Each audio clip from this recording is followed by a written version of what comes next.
You're over 70 and still living like it matters. That's not normal. That's rare. And here's why the world needs more of you. At some point, the world starts treating you like glass. They tell you to slow down, be careful, take it easy. They start using words like still and at your age, as if living fully is only reserved for the young, but not you. You didn't buy into the myth that aging means retreat. You didn't trade courage for comfort. You didn't shrink. You kept saying yes. You still take risks. You know what's riskier than a fall? Regret. You've seen what happens when people stop daring. They fade. Their days blur together. They confuse safety with purpose. You chose something else. You still try new things. You still get nervous. You still feel the rush of doing something that might not work out. And you do it anyway, because you know something most people forget. The edge is where life lives. When you were younger, risk was about proving yourself. Now, it's about staying alive. Not just breathing, but being. Being awake, being aware, being challenged. Because when everything is predictable, nothing surprises you anymore. And without surprise, wonder dies. You still take the path you haven't walked. You still ask the question no one's asking. You still open your heart, even if it's been broken. That's not foolishness. That's strength. You've watched people grow old not because their body gave out, but because their spirit did. They started playing not to lose, instead of playing to win. They made fear their compass. You didn't. You still say yes, not to everything, but to the things that matter, to the trip you've never taken, to the class you're not sure you'll understand, to the project that might fail, to the person who might say no, because saying yes means you're still becoming, not just existing. And that courage didn't just appear. You earned it through decades of loss and risk and rising again, through disappointment, illness, heartbreak. You didn't let those things harden you. You let them shape you. You're not here because everything went right. You're here because you didn't stop when it went wrong. The world looks at someone your age who still dares, and they don't understand. They ask why you're still doing this, whatever this is. But they don't see that daring is what's keeping you alive. That risk is your rhythm. That discomfort is your compass. They don't realize that staying comfortable is the fastest way to decay. You know better. You don't need to jump out of planes or run marathons to take risks. Sometimes the biggest risk is saying what you really feel, setting a boundary, starting again, forgiving someone who doesn't deserve it, loving someone who might leave, showing up when it would be easier to disappear. Risk is a mindset, and yours is still alive and well. You still take risks because you remember what it was like to feel numb, to go through the motions, to live on autopilot. And you promised yourself never again. You still take risks because you understand time better than anyone. You've watched people run out of it. You know what's coming. That's why you move. That's why you speak. That's why you say yes when others say, maybe someday. You still take risks because you're not finished. You still have things to do, people to love, roads to walk, words to speak, regrets to avoid. You still have a pulse, and you treat that like the miracle it is. Not everyone gets to your age, and even fewer arrive here with a fire still burning, but you did. You do. And if someone younger is watching you, your child, your grandchild, a stranger in line at the store, and they see you daring, they might just find the courage to try, too, because nothing preaches louder than a life well lived, and risk, at any age, is the sermon. Keep going, keep daring, keep saying yes. The world needs your example more than ever, and the life you're still building. That story is worth finishing. They say the body slows down with age, and that's true. But you didn't let it stop. You move like you mean it, like every step still counts, like every motion is a vote for life. Your body isn't what it was in your 30s, but it's not broken. It's lived in, weathered, capable, because you never stopped using it like it mattered.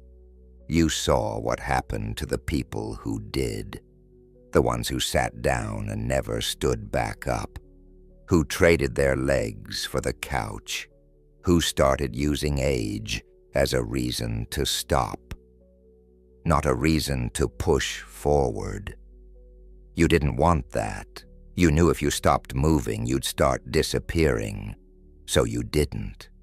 You walk, you stretch, you bend, you garden, you carry your own bags. You feel the strain and move anyway. There were days it hurt, mornings where your joints talked back, afternoons when rest was tempting. But you got up, maybe slower, maybe less gracefully, but you got up, not because you had to, but because you understood the cost of not doing it. You knew movement wasn't just about muscles. It was about memory, autonomy, dignity, life. You move like you still own your body, not because it works perfectly, but because it still works. And that's enough. Enough to keep going. Enough to keep choosing stairs over elevators, walks over screens. Enough to keep showing up for your own strength, even when no one's watching. You didn't fall for the myth that aging is about decline. You believed something else. That strength isn't about lifting heavy. It's about lifting yourself again and again. From chairs, from setbacks, from low points. And that kind of strength, you still have it because you earned it. You never chased fitness. You chased independence. That's why you still carry the groceries, still open the jars, still do your own chores, even if it takes longer now. You move because you want to stay in your own home, on your own terms, in your own body, for as long as you can. And what most people don't understand is that movement isn't just physical. It's emotional. It's mental. When you move, you feel grounded. You feel present. You feel connected to the day, to the weather, to the season, to your surroundings. Every step is a reminder that you're still here, still a participant, not a bystander. You move like you're still writing your story, not just reading old chapters, because that's what motion is.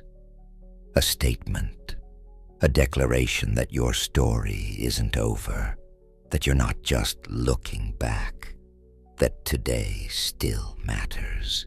There are people half your age who gave up on their bodies a long time ago, who avoid discomfort like it's the enemy, who forgot that effort is what keeps you alive, but not you. You don't avoid it. You invite it. You meet it on the walking path, on the stairs, in the garden, on the dance floor. Wherever it shows up, you show up too. You may not move fast, but you move with purpose, with gratitude, with the kind of awareness only time can teach. Every time your foot hits the ground, it's a thank you. Every breath, a reminder. You remember what it was like to be injured, to be sick, to watch others lose their mobility. That memory is your motivation. You don't move to look good. You move to stay here, to stay able, to stay in your own story, because you know this truth better than anyone. When you stop moving, you start fading, and fading is not on your agenda. So you keep going, slowly, maybe, but consistently, bravely, intentionally, because you're not trying to outrun time. You're trying to keep pace with life. And that's what sets you apart. Not just that you can still move, but that you still choose to every single day. You've lived through decades, watched the world shift under your feet, seen presidents come and go, cities change names, phones become portals. You've collected a lifetime of memories. And yet you don't speak of the past like it was the best of you. You honor it, yes, but you don't worship it, because deep down, you still believe your best story hasn't been told yet. That's rare. Most people your age, hell, even younger, talk about the past like it's the only thing that ever mattered. They replay old glories, old routines, old names. They sit in memory like it's the only home they have left. But not you. You carry the past with respect, not as a cage, but as a foundation. You still write forward. It's not that you've forgotten what was good. You just haven't stopped believing in what could be better. You're not done becoming. That's the difference. The people who think their best years are behind them stop taking chances. They shrink. They live smaller. They play reruns. But you're still live, still unfolding, still leaving room for surprise. You know something that takes most people a lifetime to realize. The soul doesn't age like the body. And if you keep it fed with curiosity, with laughter, with courage, it keeps expanding. You didn't stop growing because you passed a certain birthday. You didn't let the number define the narrative. You still wake up with something to give, something to learn, something to change. You don't look back at your 20s or 40s or 60s and say, that was it. You say, that was part of it. You know life doesn't climax once. It keeps offering you new heights. If you're willing to keep climbing, people expect you to talk about the good old days. You'd rather talk about what you're excited for, the book you're reading, the trip you want to take, the thing you're still figuring out. You're not finished, and you don't pretend to be. That unsettles people. It inspires them, too. Because in a world obsessed with youth, you're proof that the future isn't age-restricted. You're proof that time doesn't kill potential. Giving up does. And you haven't given up. Not on yourself, not on what's possible, not on what's next. You've seen enough to know that life rarely goes how you expect. And often, that's the best part. You've had dreams change, fall apart, come back. You've had love end and begin again in forms you never predicted. You've watched sunsets more beautiful than the ones you thought were final. And so, you keep showing up. You keep looking forward. You still think your best conversation could be tomorrow. Your deepest peace could be just ahead. Your most meaningful connection might not have happened yet. That belief, it's powerful. It keeps your eyes open. It keeps your heart available. It keeps your days full of quiet momentum. And maybe the world doesn't notice. Maybe no one claps. Maybe no one says, "Look at her, still growing, still dreaming, still trying." But that's okay, because you're not doing it for applause. You're doing it because something inside you refuses to settle, refuses to shut down, refuses to believe that just because the calendar says one thing, your life has to say another. You don't live in the rearview mirror. You honor the road behind you, but you're still looking ahead. That's rare. That's brave. That's what makes you alive, not just aging. And in a culture that teaches people to wind down after 65, you are the proof that some fires don't fade. They just burn slower and brighter. You're still curious, and that's not just a trait. It's a rebellion, because curiosity isn't expected at your age. People assume you've seen it all, decided what you believe, closed the book. But you didn't. You left the book open. You ask questions. You wonder. You try to understand things that didn't exist when you were young. And that's why your mind still feels alive. You never accepted the idea that curiosity is for children, that learning is something we outgrow, that growth is only for the young. You knew something better, that the day you stop learning is the day you start dying, no matter how old you are. So you stayed open, not just to information, but to transformation. You didn't let age harden your thinking. You let experience soften your ego. There's a quiet magic in the way you move through the world. You listen more than you speak. You notice what others miss. You read. You ask why, even when the answer isn't easy. And you never let being older turn into being stubborn. That alone puts you in rare company, because most people reach a point where they stop updating themselves. You didn't. Maybe you learned how to text. Maybe you figured out how to stream music, video chat with your grandkids, or follow a workout on YouTube. Maybe you've tried new recipes, new routines, new perspectives. But it's not just the new that matters. It's your willingness to stay open to it. That openness, it rewires your brain. It keeps your neurons firing. It keeps you from getting stuck in loops of nostalgia and repetition. Curiosity is the antidote to mental decline. And you've been dosing yourself with it for years, not because someone told you to, but because you never stopped caring about people, about progress, about what else there might be to discover before you go. That mindset has protected you more than any supplement. It's made you resilient to change instead of afraid of it. And when the world changed, which it did again and again, you adapted. You didn't stand still and wish it would go back. You leaned in. You learned.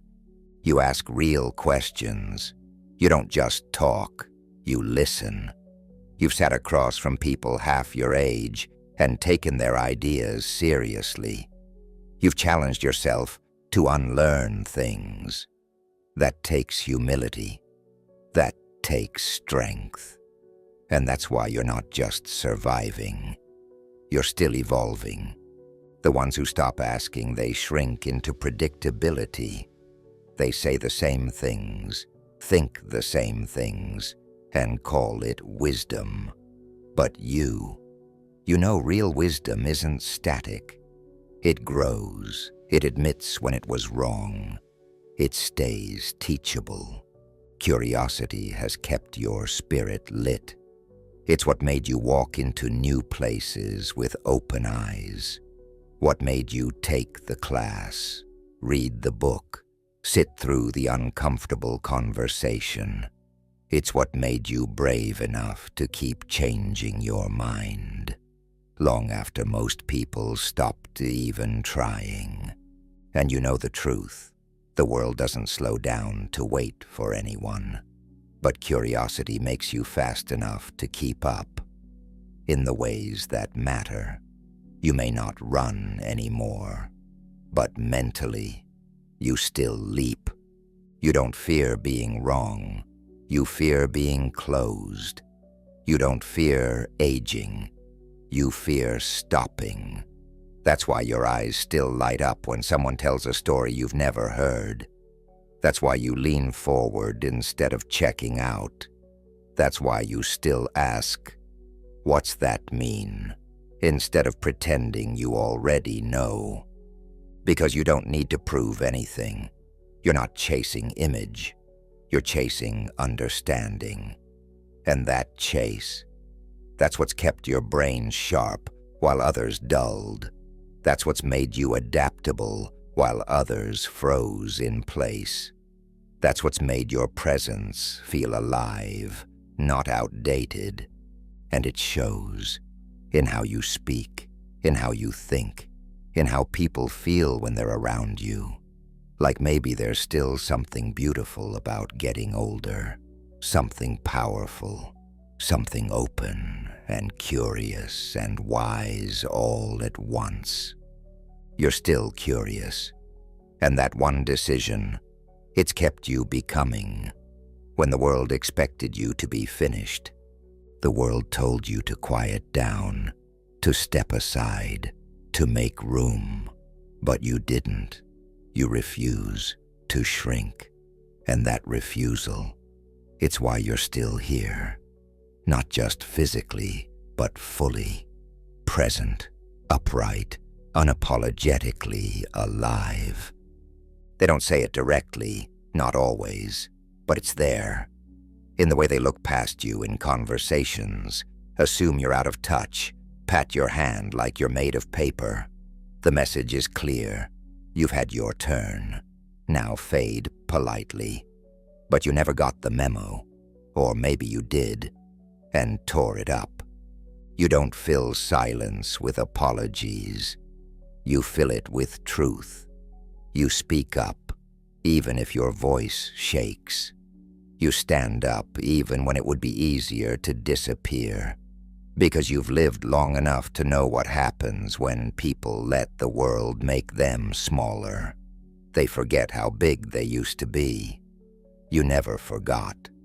And it's not about volume. It's not about shouting. It's about presence. You take up space with your ideas, your love, your experience, your perspective. You didn't let the years fold you inward. You let them carve you into someone worth noticing, someone worth listening to. People think age should come with modesty. You think it should come with clarity. The clarity to say what you mean. The clarity to stop pretending. The clarity to stop shrinking just to make other people comfortable. You've been small before. You've been quiet. You've swallowed words that mattered and faded into places you didn't belong. But not anymore. You've paid your dues, and then some. You've spent years making sure others had what they needed. Now, you walk into rooms like you belong in them, because you do. You always did. It just took time to believe it fully. You don't dress to disappear. You don't speak to be tolerated. You don't ask permission to feel proud. You own your story, all of it, and that story deserves to be told, not edited. You don't look for validation anymore. You bring your own. You've seen what shrinking does to people. It makes them bitter. It makes them lonely. It makes them forget the sound of their own voice. So you said no.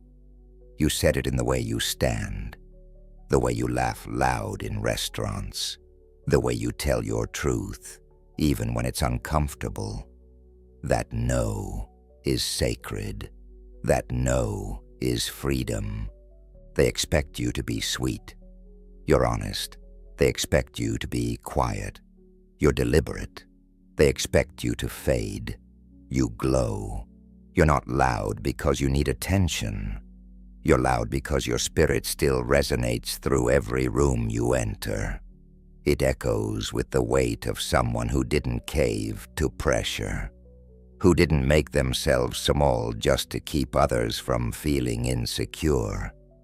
You've learned to walk away from people who can't handle your fullness, and you've learned to walk toward the ones who see it and say, "More, please." You don't shrink to be loved. You expand to be real. And here's the thing. You're not finished expanding. You're not done claiming space. You're not done saying, "I'm here and I still matter." That mindset, it's contagious. Younger people see you and realize they don't have to shrink either. That maybe boldness isn't just for the young. That maybe confidence can grow stronger with age, if you let it. You refused to shrink, and because of that, you're still becoming, still growing, still showing the world that presence doesn't expire. It deepens, it solidifies, it radiates. You are not a shadow of who you were. You are the full, vibrant shape of who you became. And that shape doesn't fit in a corner. Keep taking up space. Keep owning your seat at the table. Keep walking into rooms like you were built to be in them. Because you were. You give. You laugh. You show up. Even after heartbreak. Even after loss. That's what makes your love different now, not softer, stronger. Because it's not built on the illusion that life is fair or that people always stay. It's built on the quiet decision to keep opening your heart, even when you know how much it can hurt. You still love like you're not afraid. And that's not naivety. That's courage. The kind that doesn't show up in grand speeches or fairy tale endings, but in showing up. For the phone call, for the dinner, for the moment someone needs you and you say yes. You show up with your whole heart, not because it's never been broken, but because you decided not to let it close. You've been disappointed. You've been let down. You've said goodbye to people you thought you'd have forever. You've held grief in your hands and lived with silence where laughter used to be. And still, you chose to keep giving. You chose to keep risking. Because to stop would be to lose the best part of yourself. Most people retreat after pain. They build walls. They stop inviting new people in. But you kept the door open. You kept sending birthday cards, making coffee for two, asking, "How are you?" Like you really mean it. You still remember the names of your neighbors. You still say, "I love you." Not just to the people you're expected to, but to the ones who've earned it. You didn't let love become a transaction. You didn't let age make you hard or distant or cold. You stayed warm. And that warmth radiates. People feel it. In your eyes. In the way you listen without trying to fix. In the way you laugh, like you've got nothing left to prove and everything still to feel. You don't just say I love you. You live it. You make the meal. You send the text. You drive across town for the hug. Your love is action, not just intention. And that kind of love, the kind that's been tested and still chooses to keep going, that's rare. That's sacred. You don't use age as an excuse to stop caring. You don't pretend to be above the mess of connection. You lean in. You know love isn't supposed to be clean. It's supposed to be real. It's supposed to ask something of you. Time, patience, vulnerability, and you still offer all three freely. You know the risk. You know that the people you love now might not be here next year. You've watched life take suddenly and without warning, but that only makes you love harder. It makes you linger in conversations longer. It makes you forgive faster.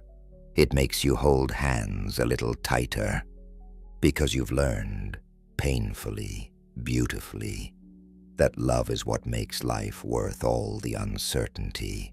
That love is what gives shape to your days, meaning to your movement, depth to your presence. And you refuse to let the fear of loss be louder than the joy of connection. You love like someone who knows what it's like to feel alone, and has no intention of letting others feel that way if you can help it. Your love isn't loud, but it's constant. It's the good morning call, the baked bread, the invitation to sit, the willingness to listen to a story you've heard before, just because you know the telling matters. You haven't stopped making space for people. You haven't stopped believing in second chances, late connections, unexpected friendships. You love with the kind of grace that only comes from living through years that tried to convince you to stop. And you didn't. You still love like you're not afraid. And maybe you are afraid sometimes. But you never let that fear win. You let love win, over and over. And that choice, quiet and brave, is what keeps your life so beautifully full. You don't say, I'm too old. You say, I'm still here. And that shift, that one defiant sentence, says more about you than any milestone ever could. Because where most people see age as a reason to stop, to shrink, to sit it out, you see it as proof that you've already made it through more than most. You're not counting the years you've lived. You're counting the moments you still get to. You don't make age an excuse to give up on possibility. You don't use it to justify fear. You don't hide behind it when things feel hard or unfamiliar or uncomfortable. You show up. You try. You move toward it, not away. Whether it's new technology, a new idea, a new routine, or a new relationship, you still believe you can adapt. You still believe that you can grow. And that belief has shaped everything. It's what gets you out of bed with purpose, what keeps you curious, what keeps you contributing, even when the world would forgive you for stepping back. You don't want to be forgiven. You want to be included in life, in conversation, in effort, because you know that participation is what keeps the soul young. You've heard people your age say things like, "That's for the younger generation," or "I'm too old to start now." But those words never tasted right to you, Because you're not too old to learn something new. You're not too old to feel passion. You're not too old to start again. And you know it.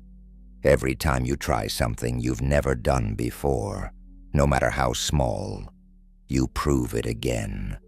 You've refused to let the number in your head become the reason you say no. You don't check out. You lean in. You might not move as fast. You might need more rest. But you're not done. You're not finished. You're still evolving, still laughing, still asking questions, still falling in love with new days, new ideas, new people. And the people around you, they notice. You may not think they do, but they do. They watch how you still care, still show up, still try to make things better. They see how you carry your years not like weight, but like wisdom. You make age something to admire, not something to hide. You don't make excuses about what you can't do. You focus on what you still can. And that mindset, it's contagious. It's what gives your presence power. It's what makes younger people stop and wonder how they can grow old like you, without becoming bitter, afraid, or small. You've been through enough to justify quitting 1,000 times over, but you never did. You don't coast. You don't decline. You decide. That's what aging well really means. Not looking young, but staying engaged. Not being wrinkle-free, but regret-free. You've turned age into fuel, into fire, into something that lifts instead of limits. You don't let the calendar shrink your voice or your ambition. You still set goals, still take chances, still chase down joy wherever it hides. And yes, there are days when it's hard, when your body aches, when the news hurts, when the world feels like it's speeding up without you. But even then, you hold on to something deeper than comfort. Your choice to still be part of the story. You've earned the right to rest, and you do. But you've also earned the right to keep going. And you honor that. Every day you say, let's try. Every day you say, what's next? Every day you say, I'm still here. You don't make age an excuse. You make it a reason to love deeper, laugh louder, live fuller, because you know, better than anyone, time doesn't promise anything. So you make the most of what's left. And that, more than anything, is what makes your life still so powerful. You know what really matters, and you live by it. Not just in theory, not just in passing, but in the way you walk through the world now, with quieter steps, but louder meaning. You're not rushing anymore, not proving, not performing. You're living by a truth that most people never reach. That peace doesn't come from what you achieve, but what you let go of. Legacy, kindness, presence. These aren't just words to you. They're principles. They're practices. They shape how you speak to strangers, how you treat those who can't give you anything back, how you show up for people when no one's watching. You've learned that success isn't what's written about you. It's how people feel when they're near you. You stopped chasing the approval, the money, the status, not because they didn't matter once, but because you realized they were never the point. The more you had, the more you noticed the emptiness between milestones. Until one day you looked around and saw that what really mattered was right in front of you. A meal with someone you love, A breeze through the window, the way someone's face changes when you really listen. You've seen enough to know how short life really is. You've seen people leave suddenly. You've stood at gravesides. You've held your breath in hospital rooms. And through all of it, you kept asking, what still matters when everything else is gone? And the answer has never changed. How you love, how you show up, what you give, not what you collect. You've lived long enough to see your name rise and fall in importance. And you've made peace with it, because now you understand. Reputation fades, but character echoes. And your character, it's made of late-night phone calls, unexpected kindness, the decision to forgive, the strength to say I was wrong, the courage to stay soft in a hard world. You don't argue to be right anymore. You speak to understand. You don't waste time on outrage. You invest in meaning. You don't cling to every opinion. You hold on to the people who make you better. You don't strive to be remembered. You strive to be felt while you're still here. There's a richness in the way you carry yourself now, a calm, a weight. You're not pulled by every wave of distraction or trend. You're anchored to what matters and what lasts. You don't get caught in the chaos. You create quiet. You don't add to the noise. You offer depth. And that presence, that legacy, it touches more lives than you'll ever know. You live by what you know, not what's popular, not what's easy, but what's true. And that truth, it shows up in how you hug longer now, how you cry easier, how you pause before responding, how you tell people what they mean to you, not someday, but now. You've become the kind of person younger people want to be, not because you're flashy, but because you're full of insight, full of humor, full of grace. You've aged, yes, but you've aged with intention, with alignment, with a focus on becoming someone you'd admire if you were just starting out. This isn't the version of you who's chasing the world's attention. This is the version who sees clearly what's always been valuable. Time, touch, trust. You don't spend your energy where it won't bloom. You don't say yes when you mean no. You don't measure life in numbers anymore. You measure it in presence. And presence is something you bring fully. You're not perfect. You never claimed to be. But you're aware. And you care. And that's what people remember. Not the mistakes, but the integrity, the honesty, the quiet kind of wisdom that makes others slow down when they're near you. You know what really matters, and you live by it. And that one decision, that one alignment of values and action, that's what gives your life depth. That's what leaves a legacy, not in monuments, but in hearts, not in fame, but in the quiet gratitude of those who were lucky enough to be seen by you, felt by you, loved by you. You've stopped trying to be everything. You've started being who you were always meant to become. And that is the real win.